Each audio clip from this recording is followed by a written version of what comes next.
तो देखिए आपके सामने स्लाइड है, इसके माध्यम से देखिए बहुत सारी इंडस्ट्री चल रही है। आपकी ऑटो इंडस्ट्री है, एफएमसीजी है, आईटी इंडस्ट्री है, टेक्सटाइल इंडस्ट्री है, टूरिज्म है, रियल एस्टेट का है। उसी तरीके से एक नई इंडस्ट्री स्टार्ट हुई है जिसको बोलते हैं एग्रीकल्चर इंडस्ट्री। ये भी इंडस्ट्री का रूप ले चुकी है। तो इस इंडस्ट्री के अंदर हम आगे घुसेंगे, उससे पहले एक छोटी सी बात आपसे करेंगे।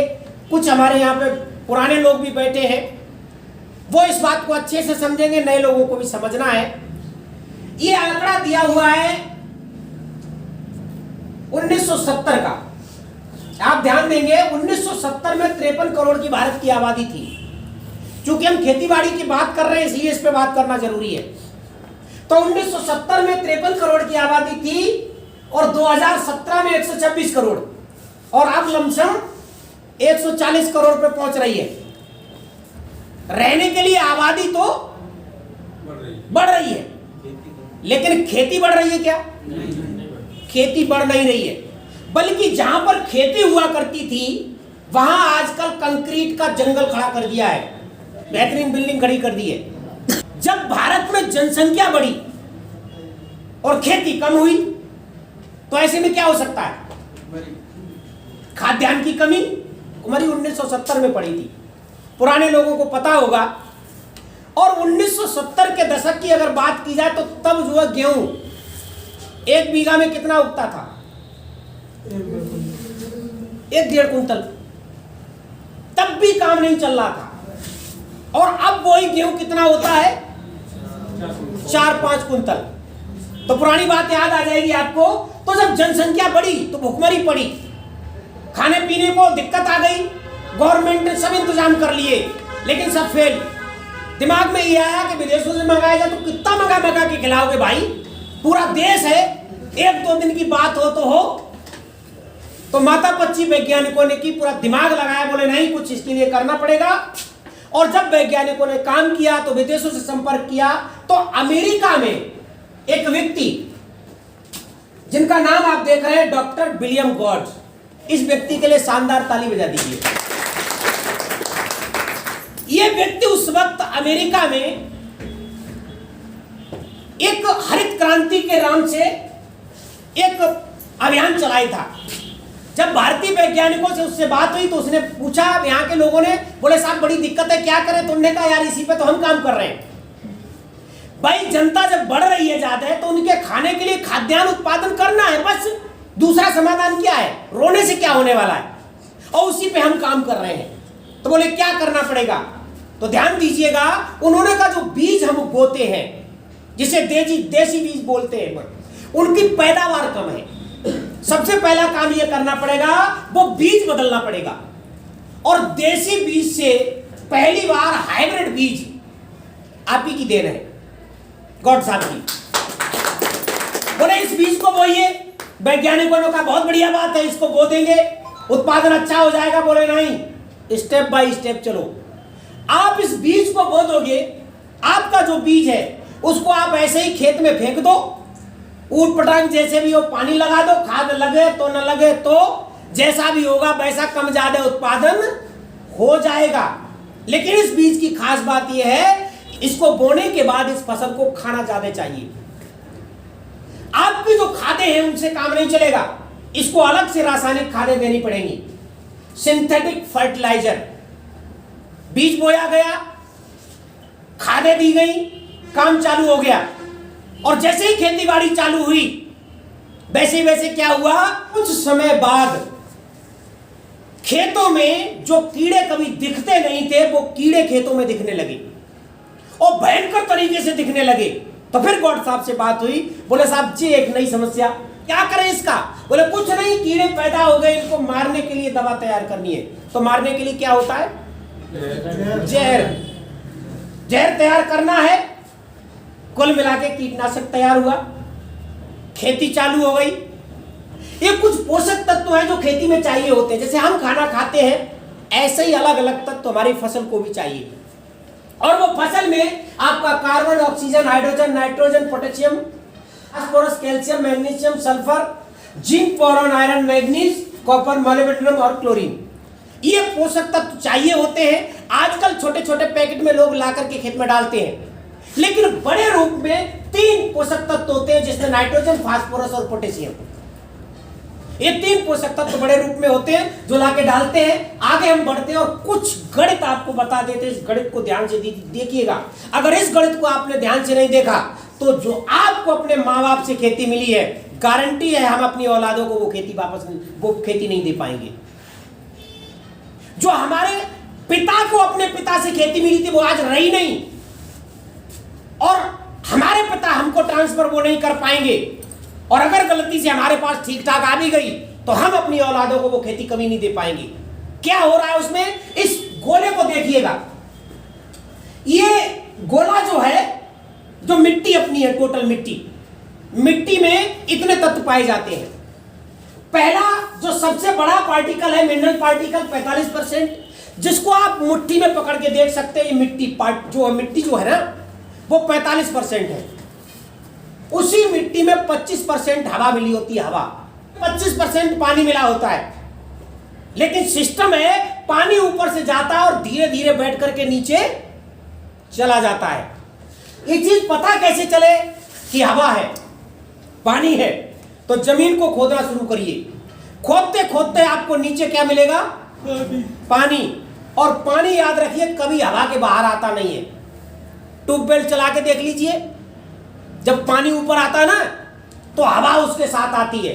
तो अंदर पंप से किसने डाली थी? इसका मतलब मिट्टी के अंदर हवा मिली होती है। 5% जो छोटा सा कटा हुआ हिस्सा है, इसको ऑर्गेनिक कार्बन बोला जाता है, ऑर्गेनिक मैटर बोला जाता है। ये पूरी बॉडी है और ये आपकी जान है। ये ऑर्गेनिक मैटर खेती में होगा तो आपके खेती में फसल उगेगी। अगर ये ऑर्गेनिक मैटर नहीं होगा तो फसल नहीं उगेगी। ये कितना % होना चाहिए? अगर यहां बैठे हुए लोगों ने किसी ने चेकअप कराया मट्टी का तो ऑर्गेनिक कार्बन चेक कर लेना। जानते हो कम होते होते कितना पहुंच गया अपने इधर? 1% रह गया है, कहीं कहीं तो इससे भी नीचे चला गया है। जिस जगह का 0 होता है कार्बन, उस जगह का दर्शन करना चाहेंगे आप? अपना खुद कर लेना, आप देखते रहते हो। बारिश में ऊसर को देखना, तो बारिश में ऊसर भी हरा भरा हो जाता है, उसमें भी घास उग आती है। लेकिन कहीं कहीं थोड़ी थोड़ी जगह गोल, लंबी, टेढ़ी मेढ़ी, कैसी भी सही, आपने देखा होगा उसमें घास का तिनका नहीं होता है, बिल्कुल सफेद पड़ी होती है। उस मिट्टी को लेके जाइए, चेक कराइए, 0 ऑर्गेनिक कार्बन निकलेगा। हम खादे डाल डाल के इसको खत्म कर दे रहे हैं। तो इसको बचाना है, यही अपनी औलादों को देना है, अपने खेत में बचा करके। खादे धड़ाधड़ हम डाल रहे हैं, तो इसलिए बढ़ता खर्चा, घटता उत्पादन। आप डालते हो अपने खेत में नाइट्रोजन, यूरिया लेके आते हो। यूरिया में तत्व कौन सा होता है? नाइट्रोजन। जरा देखना नीचे कितना लिखा हुआ नाइट्रोजन, बहुत ध्यान देना इस बात पे। अगर आपने 1 कुंटल यूरिया खाद खेत में डाली तो फसल को क्या चीज चाहिए? नाइट्रोजन। उसमें 40% है, माने कितना किलो? 46 किलो। 54 किलो आपने खेत में क्या डाला है? ऐसे ही आप अगला फास्फोरस डालते हैं 16%, बाकी का 84% क्या डाला? 84 किलो। और उधर देखिए पोटाश में आप 60% आपका पोटाश है, 40 किलो आपने क्या डाला? इसको कैरियर बोला जाता है। क्या बोला जाता है? कोई तत्व ले जाने वाला। साइकिल में कैरियर होता है तो उसमें कोई चीज रख के ले जाते हैं, ऐसे ही कैरियर इसको बोल दिया गया। असल में होता क्या है, चाहे वो नाइट्रोजन हो, फास्फोरस हो, चाहे पोटाश हो, ये सभी गैसें हैं। क्या है ये गैसें हैं। अब गैस बोतल में आती है पानी की तरह। नाइट्रोजन को आप देख सकते हो, ऐसे चलाओगे तो पानी चलता है, ऐसे बोतल में पानी, वो गैस चलेगी। मान लीजिए आप सोचते बड़े होशियार हो, क्योंकि सब में होशियारी होनी भी चाहिए, और हम ज्यादा होशियार हैं, बोला काय को साला खामो खाम का 54% डाले, सीधा सीधा नाइट्रोजन डालेंगे खेत में। और जाके बोतल खरीद लाए नाइट्रोजन की, और ला करके हमने ढक्कन खोल के अगर खेत में डालना शुरू करें तो वो नीचे जाएगी ऊपर जाएगी? समझ लीजिए, नहीं जा सकती नीचे।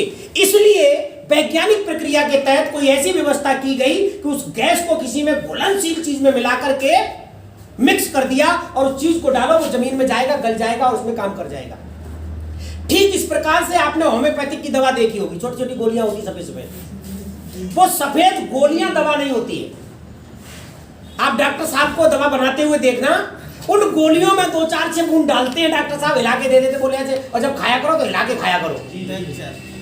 वो जो पानी होता है जो आपको दिख रहा है, वो पानी नहीं है, वो गैस होती है, और वो जो है उसमें डाल दिया जाता है और उसके साथ गोली के साथ खप जाता है, अपना काम करता है। अगर उस गोली को ऐसे रख दो सुखाने के लिए, फिर गोलियों को खाओगे तो टॉफी है, बाकी का कुछ नहीं है। ये आपको यूरिया है इसी तरीके से मिक्स करके आती है। यूरिया को भी दिन में सुबह को आप छत पे आराम से पतला पतला सुखाओ और शाम को खेत में डालो, किसी काम का नहीं। तो मेरी बात को समझ पा रहे होंगे। तो ये जो है इसको आप जमीन में डालते हैं तो तत्व उसको चला जाता है फसल को, और जो घुल जाता है, राज वही जानना है वो घुलने वाली चीज क्या होती है। आपकी नजर में घुल गया, लेकिन वो घुला नहीं है, वो खेत में अभी भी पड़ा है।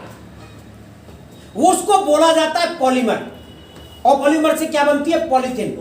कितने दिन में गल जाती है? पॉलीथीन का डायरेक्ट फॉर्म है, इसलिए आंखों से दिखता ही गलती नहीं है। पॉलीथीन का दूसरा एक ऐसा घुलनशील फॉर्म है जो आपके सामने यूरिया और खादों में कैरियर के रूप में आ जाता है। आंखों के सामने तो गल जाता है, लेकिन हकीकत में वो गलता नहीं है, मिट्टी में मिल जाता है। जब गॉड साहब से बात की गई थी तो उन्होंने आगाह किया था कि आप फसल तो ले सकते हो इससे, लेकिन याद रखिए 40-50 साल लगेगा आपको, आपके खेत खराब हो जाएंगे। तो मरता क्या नहीं करता? बोले जी बताओ 40-50 साल बाद निपटेंगे वो ठीक है, या अभी खाद्यान्न की कमी में मर जाए वो ठीक है? तो तब जिंदा रहना जरूरी था। बोले तब देखेंगे, और वो ठीक अब जो है 40-45 साल पे मामला पहुंच गया है। इसीलिए आपको लग रहा है कि खाद गवर्नमेंट के पास है नहीं, गवर्नमेंट के पास खाद की कमी नहीं है, वो जानबूझ के आपको देगी नहीं, क्योंकि उसे इसको कम करना आप खेत में 50 तरीके निकाले, लेकिन इसको कम करना है। तो ये आप डाल रहे हैं हम सब, इससे बचने के लिए कोई तरीका नहीं है, खेत में से निकाल सकते नहीं हो। और इसका प्रभाव ये हुआ है कि खेत आपके कठोर हो गए हैं। खेत कठोर होने की वजह से पानी लगाओ, नमी है, और जब नमी सूखती है, खत्म होती तो होती चली जाती खत्म।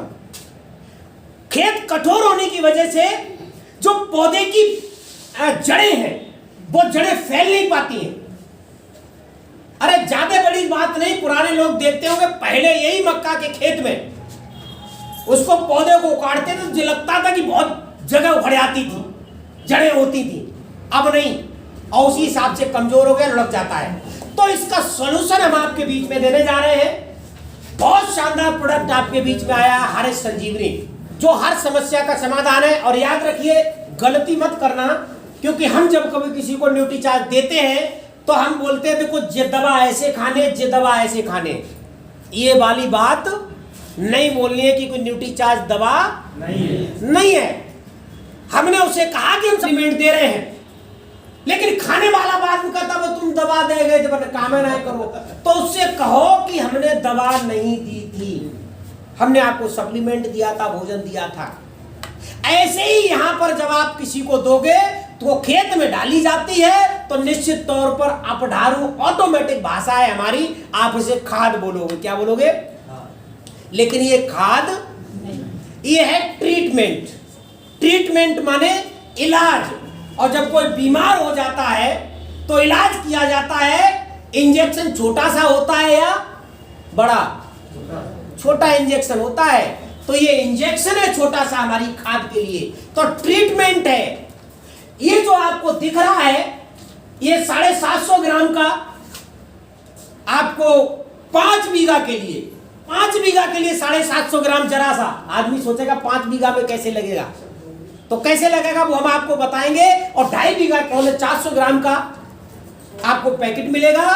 और इसको भी जब आप लगाएंगे तो अलग अलग फसलों के लिए, खरीफ के लिए, रबी के लिए, सभी में, सभी प्रकार की फसलों में आप देख लीजिए, इन सभी में आप लगा सकते हैं। चाहे आपके फल हो, काली मिर्च, इलायची, हर तरीके के फसलों में लगाए जाते हैं।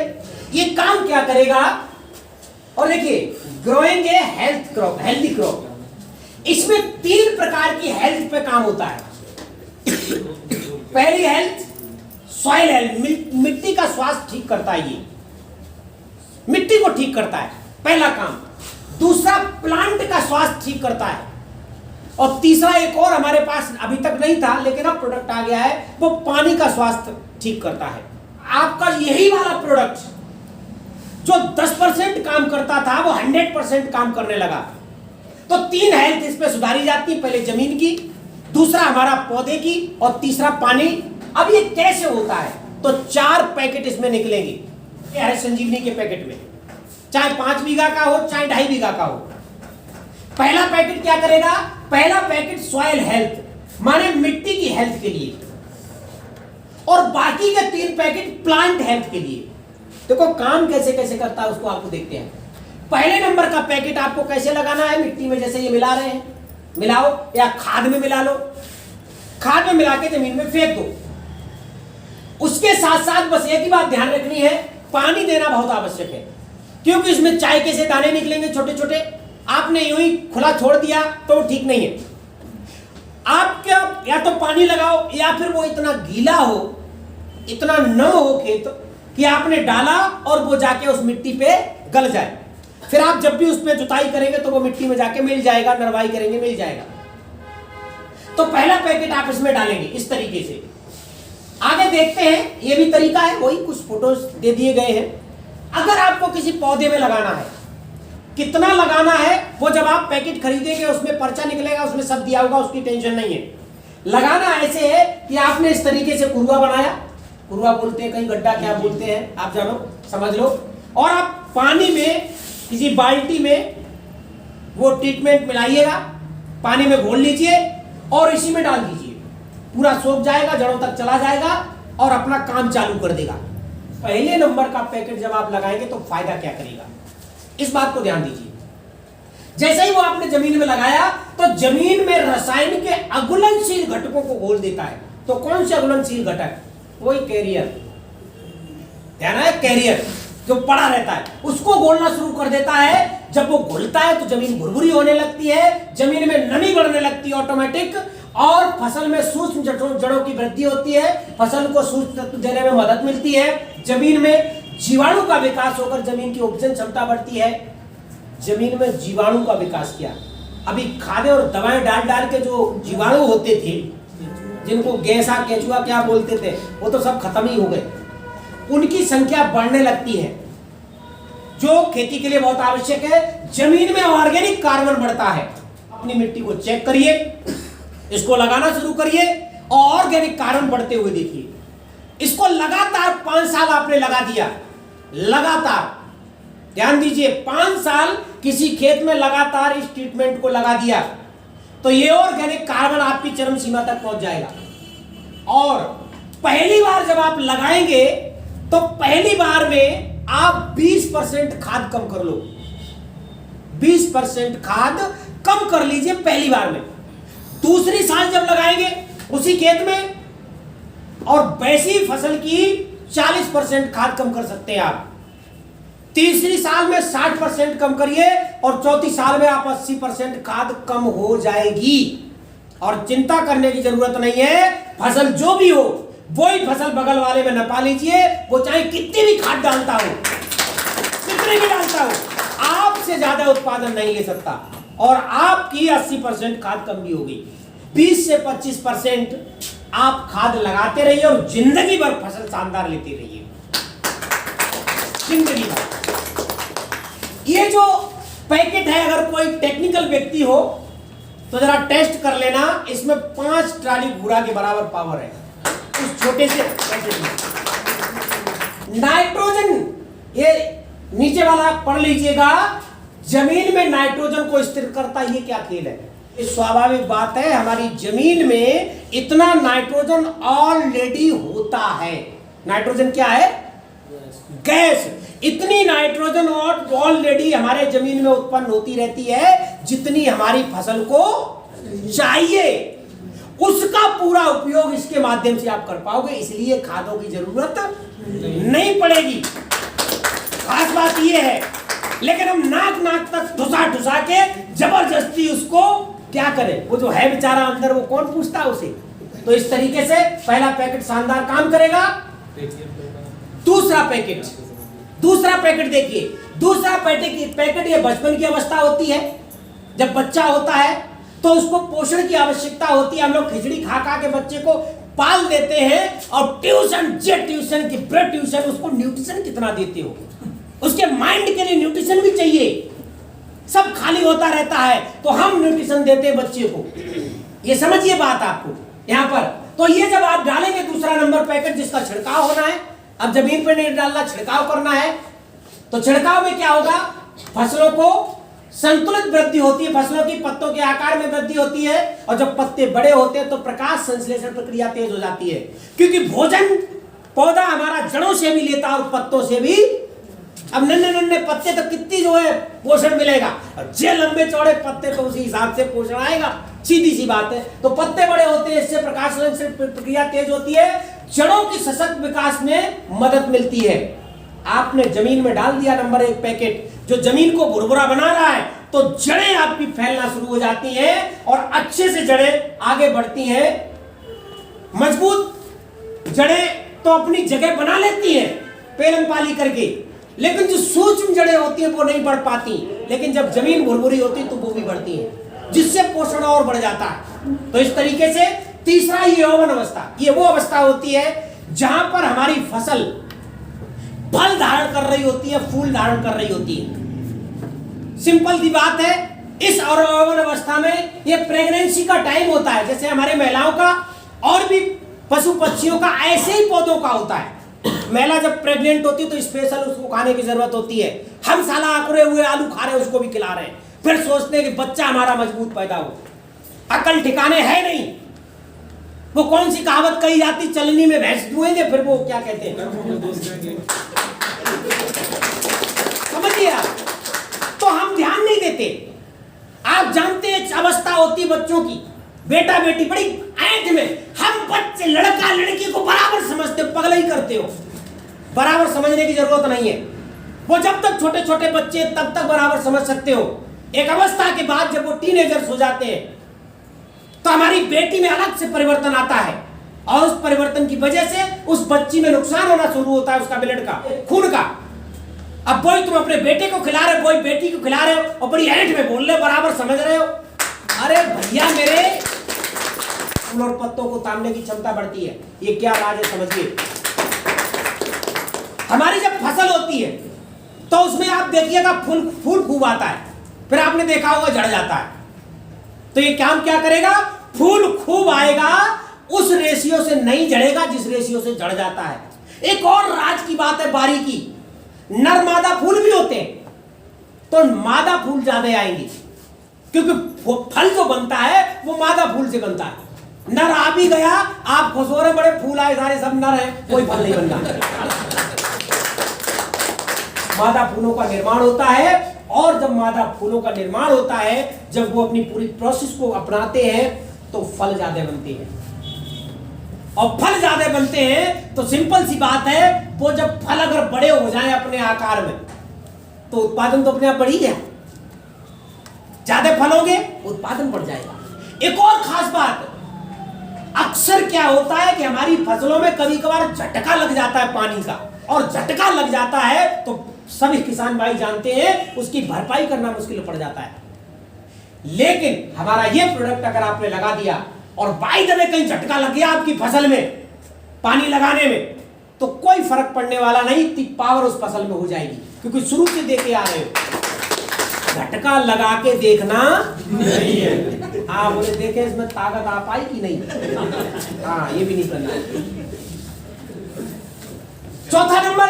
चौथा नंबर का पैकेट क्या करेगा, इसको आप लगाएंगे ये तब जब आपका फूल बन चुका है, वो फल बन चुका है, फल बढ़वार पे है, चाहे वो आपका जमीन का मूंगफली, शकरकंद, आलू या ऊपर का फल जब बढ़ रहा होता है उस वक्त इसको डालना है। तो आप डालेंगे तो ये क्या करेगा, पत्तों और फूलों को संतुलित अन्य तत्व देने में मदद मिलती है, फसल और फलों की संतुलित वृद्धि होती है, फसल में ज्यादा से ज्यादा फूलों का रूपांतरण फलों में होता है, फल जल्दी एवं प्राकृतिक रूप से पकते हैं, फसल में पानी और वृद्धि के बीच संतुलन बनाकर पत्तों की गिरावट को नियंत्रित करता है। होता क्या है कि जब फल बढ़ने लगता है, फल जब खूब हो जाता है, तो उस वक्त फसल को ज्यादा खाने की जरूरत है। जैसे ही मैंने कहा कि हमारी प्रेग्नेंट महिला को उस वक्त स्पेशल खाने की जरूरत है। असल में क्या होता है, जैसे ही फूल फल पड़ना शुरू हुआ तो क्या करती है फसल, ऑटोमेटिक एडजस्ट करती है। जैसे हमारी माँ भी एडजस्ट करती है, प्रेग्नेंट महिला एडजस्ट करती है, वो पोषण उसके शरीर का, याद रखिए, प्लेसेंटा के जरिए बच्चे को जाता है। मतलब माँ अपनी माँ के शरीर से निचोड़ के बच्चे को जाएगा। अगर माँ को आपने पोषण अलग से नहीं दिया तो सबका होता है, वैसे ही फसल का होता है। तो फसल कहां से लाएगी? अब फसल का पूरा पोषण पत्तों, नीचे से लेकर ऊपर। तो फसल क्या करती है? पत्तों से खींचना शुरू करती है और खींच करके फलों को देती है। और जब पत्तों से पोषण खींचा जाएगा तो बच्चे कैसे होंगे? हरे भरे होंगे या कैसे होंगे? पीले होने लगते, मुरझा जाते हैं। तो एक और गलतफहमी हो जाती है, हाँ अब तो फसल पकने लगी है। फसल पकने लगी है, ये जो है ये समझ में आने लगता है, जबकि हकीकत ये है कि वो अपना ही ले रही है।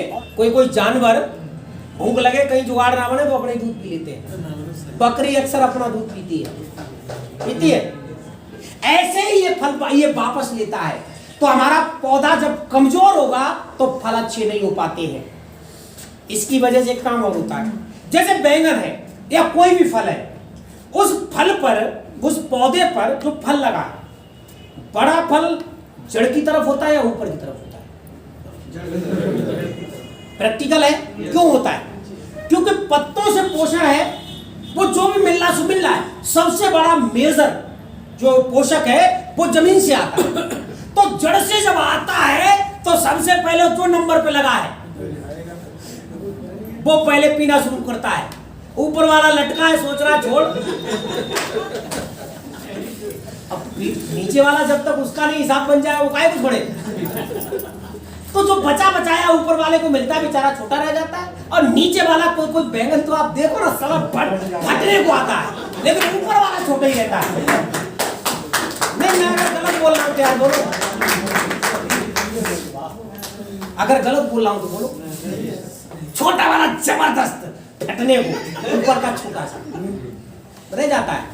तो इस तरीके से ये स्थिति होती है फसल की। लेकिन चौथे नंबर का पैकेट आपने लगाया तो आपको बराबर मिलेगा, बराबर। गिनती अगर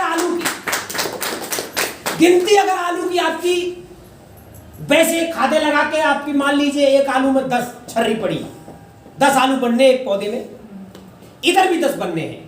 अब उधर क्या होगा? जब पूरा पोषण नहीं मिलेगा तो जिस पे ज्यादा हिस्से में पड़ गया वो बड़ा हो जाएगा, ठीक है, बाकी का छोटा रह जाएगा। अपना तोड़ लो, बाद में पता चल जाएगा जो भी है। जब पोषण बराबर मिलेगा तो जो छर्री रह जाती ना आलू, वो भी इधर बड़ी होगी। गिनती उतनी ही है, लेकिन जब आलू का आकार बढ़ जाएगा तो उत्पादन बढ़ गया नहीं बढ़ गया? और वैसे शुरू से लगाने पे गिनती भी बढ़ती है जाते। तो इस तरीके से आपका बढ़ेगा। एक और आपको उदाहरण दे, न किया हो तो प्रैक्टिकल करिए। साला कुछ चीजें हम करते रही थी, अब ये खुरापात करनी शुरू कर दी, तब पता चला। क्या? आप कभी देखिएगा धान जब आपका हो जाए, आपको लगे जब उसमें दूध, उसके बीज के अंदर दूध हो जाता है, धान के अंदर दूध, उस वक्त आप देखिए ऊपर तक आप दबाओगे तो पिचपिचाएगा ऊपर तक। और जब पक जाए तब आप देखना नीचे से दाने खाली होते हैं, ऊपर से खाली होते हैं। याद रखिए, जितना पोषण कम रहेगा वो वापस दूध फसल अपना ले लेगा, धान का पौधा ले लेगा और वहीं पे छोड़ देगा जहां उसका पूरा हो जाएगा। इसलिए ऊपर के फप्पल निकलेंगे। तो जब हमारा ये प्रोडक्ट आप इस्तेमाल करेंगे, धान में करिए, आपको फप्पल कम निकलेगा, खाली धान कम निकलेगा, ऐसा दिखेगा शानदार। टमाटर के पौधे में आपकी जानकारी होगा, खेतीबाड़ी करते हो, बहुत अच्छा अगर बीज आप लेके आए टॉप क्लास का हाइब्रिड बीज, तो एक पौधे में कितना टमाटर तोड़ सकते हो? ज्यादा 40 किलो। एक व्यक्ति 2 पौधे लगाए हैं, कितने? वो वीडियो यार बड़ा ढूंढा, मिला नहीं। 2 पौधे लगाए हैं, उसने डंडी गाड़ी और डंडी पे पौड़ा दिया, और बीच देखा है आपने? हाँ देखा हो। और बीच में बैठा है, तोड़ रहा है। तो वो ये कह रहा है कि 2 कुंटल तो तोड़ के बेच चुका हूं, 2 कुंटल तोड़ के बेच चुका हूं, और लबालब लदे हुई उसमें, और बैठा भी आराम से। बहुत सारे मन में सवाल आपके होंगे, लेकिन सवाल का जवाब ये है, सवाल का जवाब ये, जब आप पैकेट खरीदेंगे तो पैकेट में ये निकलेगा। बहुत सारी चीजें बताई आपको जो आपको याद नहीं रहेंगे, ये पूरा पेज पढ़ लीजिए, पूरी जानकारी आपको हो जाएगी। कौन सी फसल में क्या देना है, वो कब देना है, वो इससे पता चलेगा। गन्ने को छोड़ के हर किसी में लगता है गन्ने के लिए ये प्रोडक्ट है, गन्ने के लिए एक प्रोडक्ट है। इसमें 5 पैकेट निकलते हैं, 1 नंबर 5 नंबर का पैकेट जमीन में पड़ जाता है, फिर उसके बाद छिड़काव होता है। इधर हमारा फसल का मामला नहीं है, वो गन्ने का क्षेत्र नहीं है। रिश्तेदारी में गन्ना होता होगा तो इस पर ज्यादा बात नहीं करेंगे, बस जल्दी जल्दी आपको दिखाते हैं गन्ने की ये स्थिति होती है। और गन्ना बढ़िया तरीके से, ज्यादा गांठ होती है, उसकी पुइया बड़ी होगी तो गन्ने की स्थिति ऐसी हो जाएगी। एक नंबर का पैकेट डालते हो तो उसके साथ इसको जरूर डालिए। हमारे खेत में जो पोषण की भी कमी है, ऊसर बंजर टाइप का, उसको भी ये खत्म करता है धीरे धीरे। और पता चला आपका शानदार फसल को उठा के ले जाएगा। ये फ्रूट स्पेशल है। जो लोग अपने इधर फ्रूट होते नहीं है तो इस पर ज्यादा चर्चा नहीं करते हैं। और ये आपका गार्डन गोल्ड है। आजकल जो है घरों में लोग फसल, एक लीडर इतने बढ़िया है, साल में कम से कम 60-70 हजार की सब्जी बेच देते हैं, 3 मंजिल मकान पे खेती करते हैं। 3 मंजिल मकान पे खेती करते हैं, सब्जी खाते हैं और वो हिसाब रखते, बोले हिसाब रख कितने की बिकी, क्योंकि ये बताना है। बाकी का उनका कम से कम 10 से 15 लाख रुपए महीने आता है, तो 70 हजार का एक साल में आएगा तो क्या होना।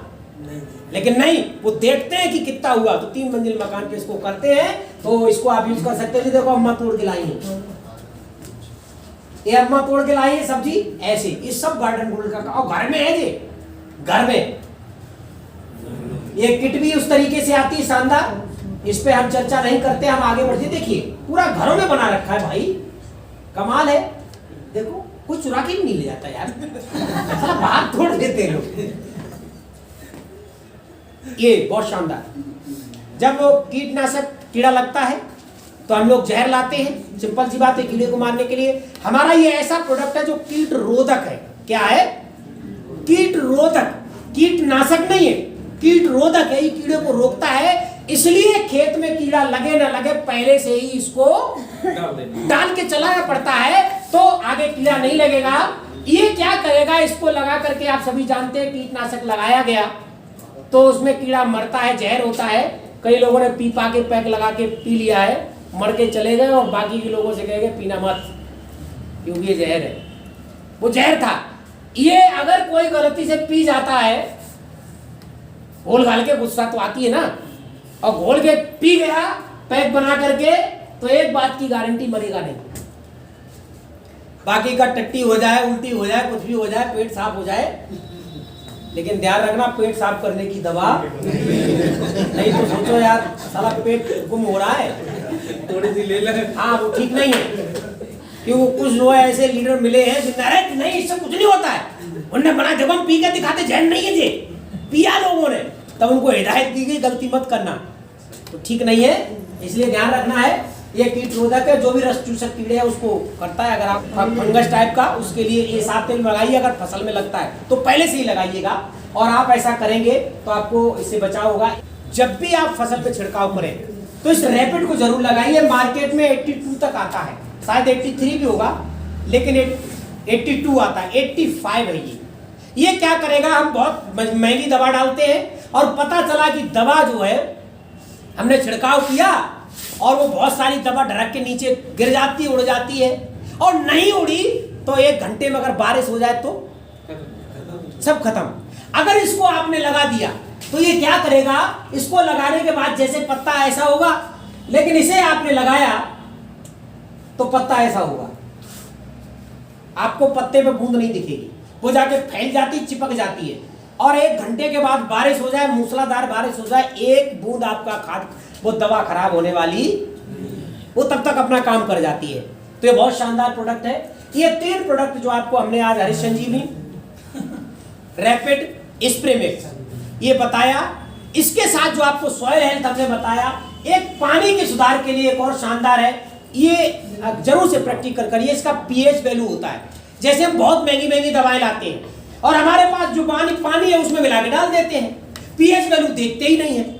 तो पीएच वैल्यू अगर अच्छा नहीं है तो कहो तो आपकी दवा 10% ही काम करे, 5% ही काम करे। लेकिन आपने ये थोड़ा सा डाल दिया उसमें, और जिस पानी में छिड़काव कर रहे हैं उसमें थोड़ा डालना है, तो उसका पीएच वैल्यू ठीक कर दिया और तब आप छिड़काव करोगे तो 100% आपकी वही दवा काम करेगी। किसी भी दवा में डाल सकते हो आप, चाहे आरसीएम का हो चाहे किसी का हो। तो इसको आप करके आप डालिएगा। ये शानदार जो प्रोडक्ट है हमारे सभी साथी